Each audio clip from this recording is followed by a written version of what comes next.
Okay, assalamu alaikum and welcome back. We'll be talking and discussing the second part of the John the Inventor and the cardboard snowplow case, and try to understand what happened and what challenges did John face. So what happened was that this product was invented in the early 80s. The inventor is a physicist, and he came up with an idea, and after a lot of several small-scale prototypes, he created a larger one. He was able to secure a patent, and the engineering required to design a nested set of boxes, will fold lines and slotted tabs, and which was easily passed the US patent and trademark office test, but he faced some problems. We'll try to understand.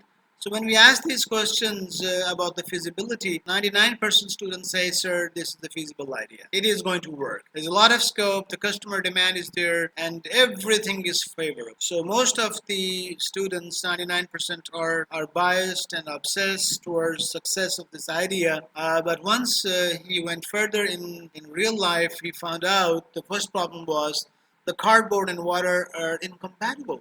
So as the snow touched for a while, after some time it would make it wet, and the cardboard would lose its strength. But again, when he reflected and he found out the application of wax.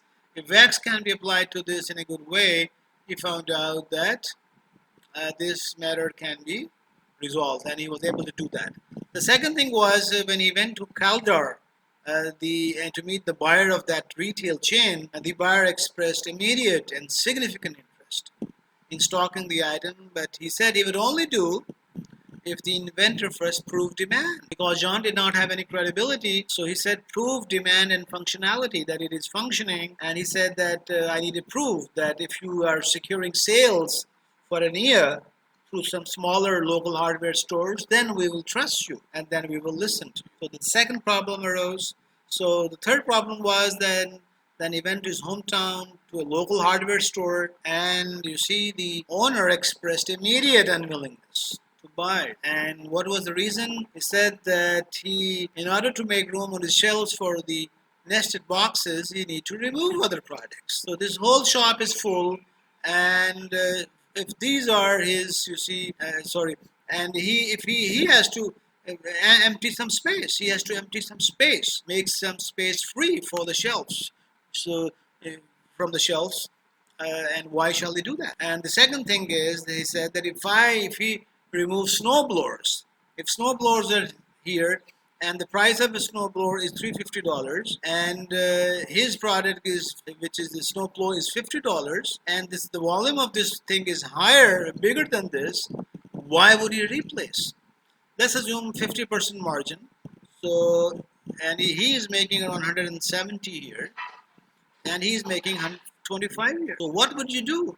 You're making 175 after selling one snowblower, and you're making 25 after selling one snowplow. So the equation is not right, and it's not attractive for the distributor or the shopkeeper. So he got a very cold response from this. So he found out that his business model is not conducive for distributors. And then he found out another interesting problem. And when I ask students, what is the problem here? When you see the movie, majority of them cannot find the problem. But if you closely reflect, you find out that if you want to use the snowplow on this car, you have to park the car in this way. You have to park the car reverse. So whenever you're parking, you have to take this distance in a reverse manner, and that's not comfortable. That requires and needs extra effort. So you have to park this way, only then you can apply it. But then some people will say, sir, why don't you put the seat on the back side? If you put the seat on the rear bumper, if I have attached here, what's the problem? You have the exhaust pipe, and hot fumes are coming out, and you are living in the United States. These are safety and health hazards. And if this cardboard catches fire, it can cause smoke, and in the garage it can lead to depletion of oxygen, and it can lead to fire, which can be great safety risk. So in a way, you see that this issue is called the consumer behavior issue. This is called the safety issue. So you see, if you look at all these problems, you find out, so these things were not, he was not able to find it in the beginning. He found these problems gradually. And is there anything which can be done to maybe minimize these things? And here comes effectuation.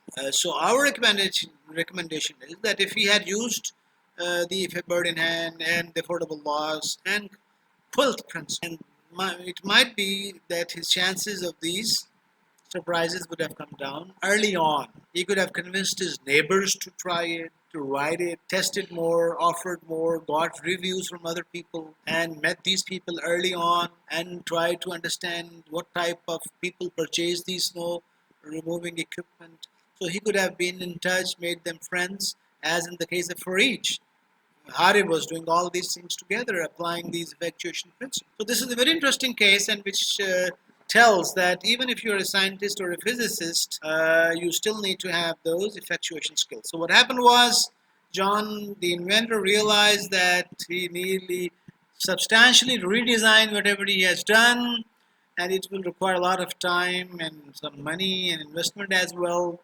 And he didn't want to pursue that, so he said, I'm going to finish with that. I'm not going to do it further. So many students ask, sir, this is a failure. I ask them, is it a failure? How do we define a failure? Failure is something in which you feel, you see, disappointed, you feel depressed. But in this case, he's doing all these things within his affordable loss. He's doing it as a hobby, as a passion. He's spending extra time, extra money, which he can afford to lose.